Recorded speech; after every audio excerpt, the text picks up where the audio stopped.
Hello everyone, my name is Andrew Games. I am the creator of Dandilicious and the artistic director of APG Films Limited.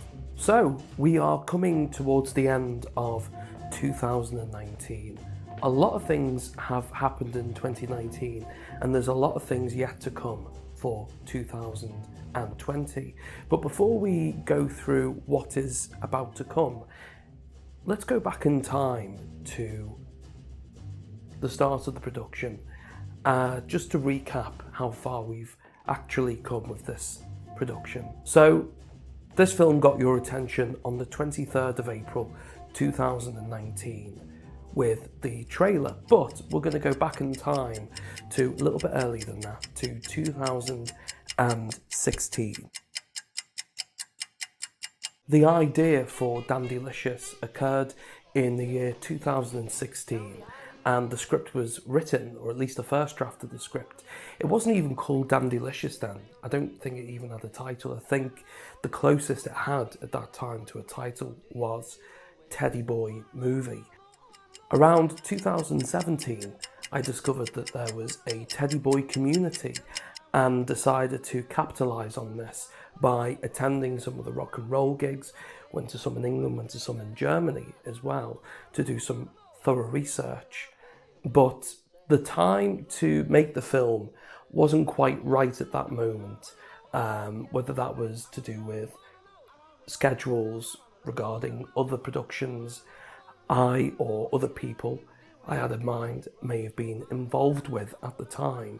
In the year 2018, I, along with other people after a few conversations here and there, we decided to pluck up the courage to make a Teddy Boy movie. During early 2018, I was scheduled and booked to rehearse for a play called Best Beat, where I played the fifth Beatle, Pete Best. Once I had exceeded all of my commitments to the play, it was then the perfect time to get this film off the ground. The film was self-financed and shooting began in late May of 2018. We had a variety of different shoots booked throughout the year of 2018, and we worked with various actors such as Emmett Meehan, Jade Mark, Katarina Hill, John Purcell, just to name a few.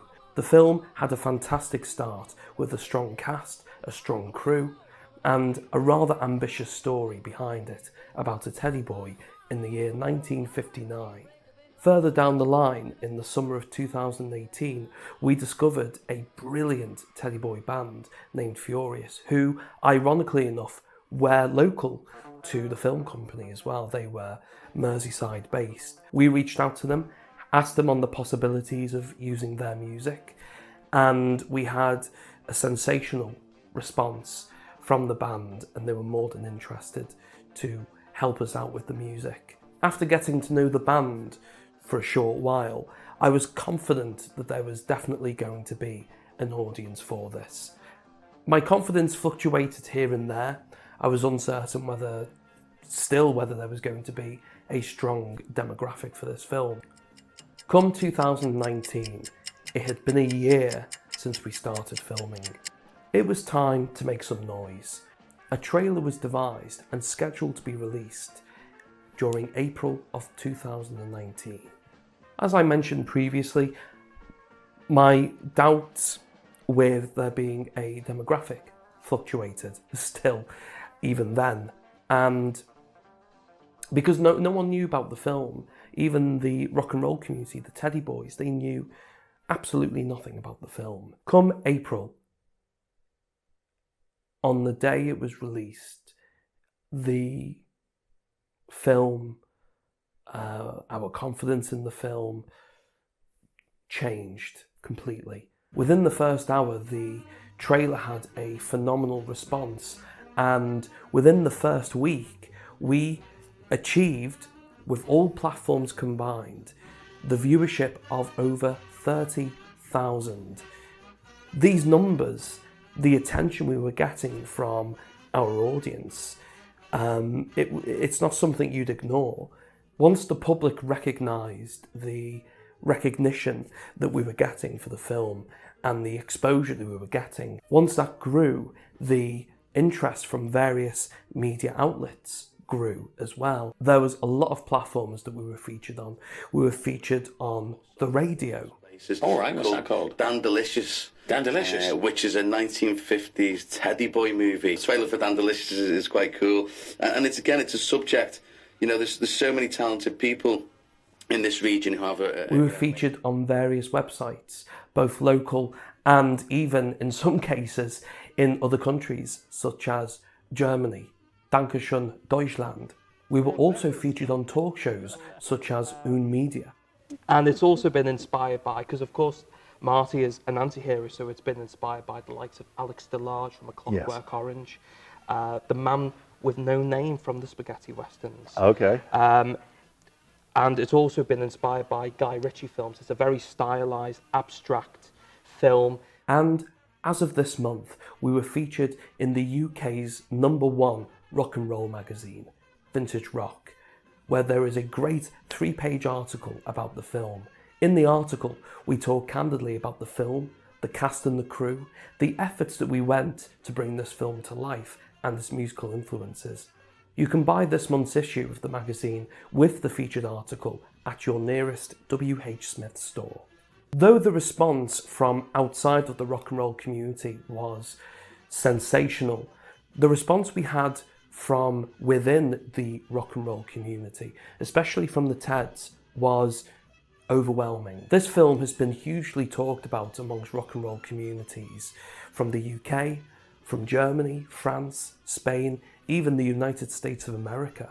The trailer to the film had such an amazing response from the Teds, both young and old, and of different nationalities. We received many kind messages from people all around the world thanking us for making a film that highlights the subculture, perhaps the first film to delve into the subculture itself, ever.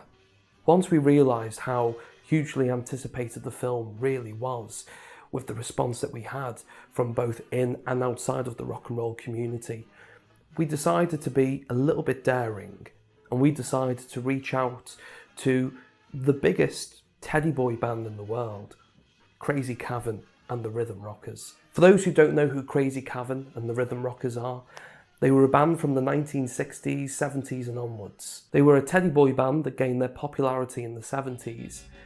After the 1950s, Crazy Cavern and his band were one of the many Teds across the country who kept the subculture alive and played a huge part in the revival of the Teddy Boy subculture during the 1970s.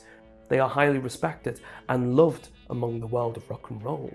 When we reached out to the legendary rock and roll band, we kept our expectations very low. We didn't think that they'd be interested. Lo and behold, I received a phone call from Lyndon Needs. He and the rest of the band were ecstatic that the film was happening and they were impressed by the trailer. They allowed us to use their music for the film soundtrack.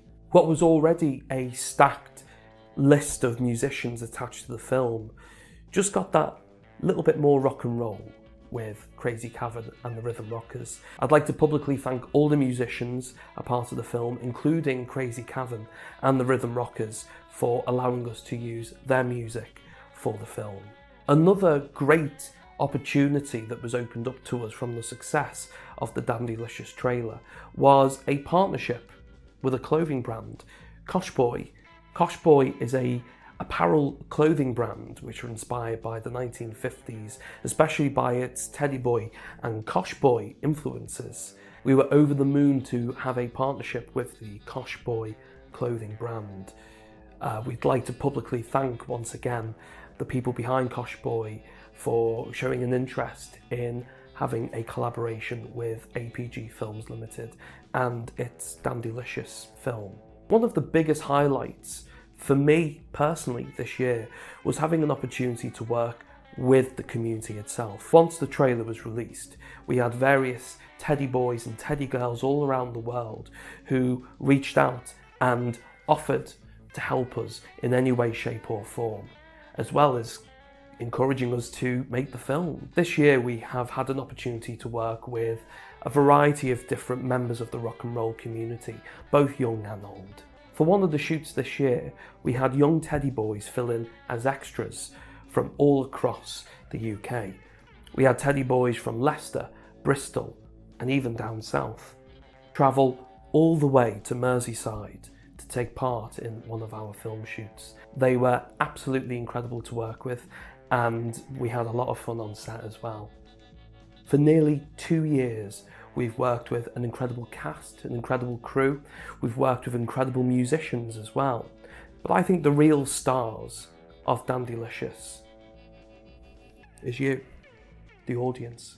The audience, both in and outside of the rock and roll community, have gone far and beyond to keep this film a much talked about film within not just the rock and roll community, but also the UK independent film industry.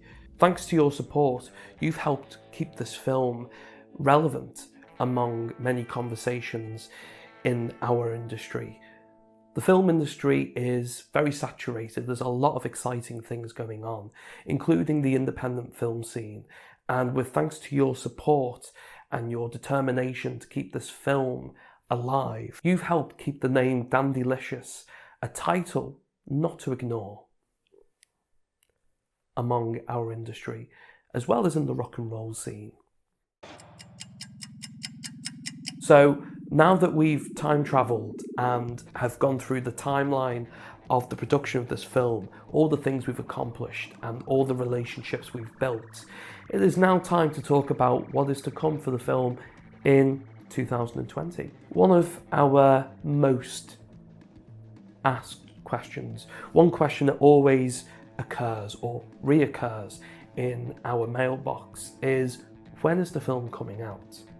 Well, we can give you a better idea. With the help of the Kickstarter campaign during the summer of this year, we've secured enough of a budget to reduce the release period from late 2020 to early to mid 2020. Why isn't there a specific date? There isn't a specific date because, to be honest, the film is still not finished. Although, not to worry, it has nearly finished. There are only 5 scenes left to film for Dandilicious now. 5 scenes doesn't sound like a lot, but when you think about the organisation and the arrangements you have to make a scene happen, especially on an independent scale, it does take a lot of time. But the more difficult scenes, if you'd like, the scenes where we really needed that Kickstarter money for, we've already filmed now, thanks to your help. So that's helped reduce the time, reduce the schedule so much more than what it was beforehand. So the film is due out early to mid 2020. Now on to the next question that a lot of people ask: where can people see the film? As of this moment, I can reveal that our plans is to submit the film to various film festivals around the globe, as many as we possibly can, including the big ones such as Cannes, Toronto, Berlin, BFI, you name it, all of them. We want this film to get as much exposure as it can and hopefully gain some awards. Why not? Followed by its film festival run, we want to have a distribution deal. What distribution deal and a distribution deal with which company, we are currently unsure, but we are doing our research because we want this film to be affordable, we want this film to be watchable in the easiest way possible. So whether that's download distribution, whether that's Amazon Prime, maybe Netflix. Netflix is, I mean, fingers crossed, but it is a bit of a stretch. But again, as I say, sky's the limit, so why not reach for that? And of course, there are still members of our audience who still rely on physical media, tangible media, whether that be DVD or Blu-ray. We want this film to be easily accessible to as many people as possible. We've also had communications with various organisers from the rock and roll world where we could arrange an event for all the Teds to come and sit under one roof to watch the film. I'm not going to disclose who we've been talking to and where these people are from, and even where the film could potentially be seen if we could reach a deal. But we want this film to be seen and celebrated amongst the demographic who've been so supportive for the film, and treat it like a special event as well. I mean, to have everyone under one roof to celebrate this moment that the Teds finally have their own film about their own subculture.